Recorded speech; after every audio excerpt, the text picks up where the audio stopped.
Welcome to our Adequate Accounting System series developed by Mocher CPA PC. Building from the information for contractors developed by the Defense Contract Audit Agency, we created this 10-module series to assist small business contractors with a basic understanding of designing an adequate system that will best position companies for pre-award surveys. We do not provide any assurances that the use of this series will lead to a successful accounting system adequacy audit, and we do not represent that the Defense Contracting Audit Agency has in any way endorsed or approved this series.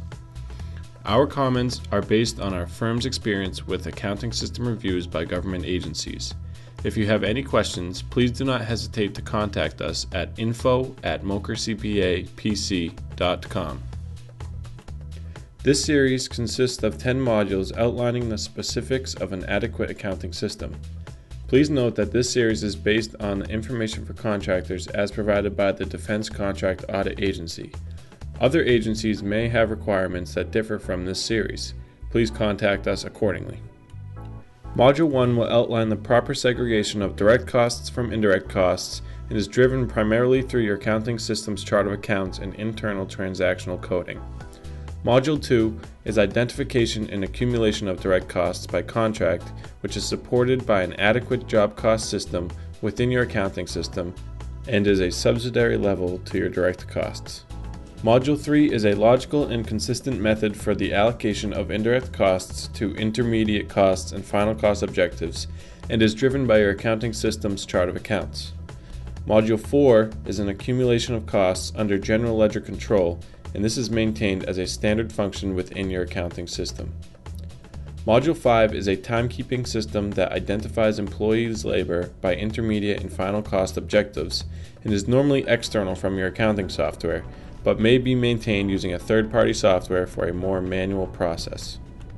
Module 6 is a labor distribution system that charges direct and indirect labor to the appropriate cost objectives and is maintained outside of your accounting software and may be an automatic process through an automated timekeeping system or a manual system.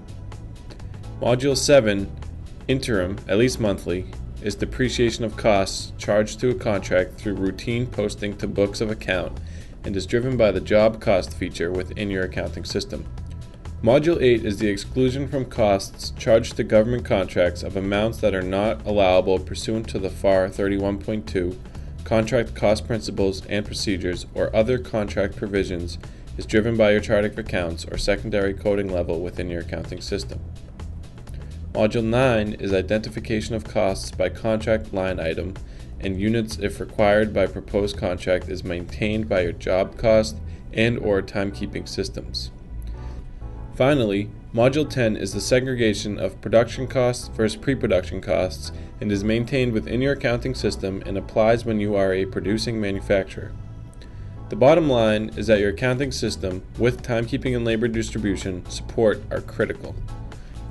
The desktop versions of QuickBooks Pro or Premier, coupled with a third-party timekeeping provider, have the elements necessary for an adequate accounting system. Quicken or QuickBooks Online do not have the necessary functionality to lead to an adequate accounting system.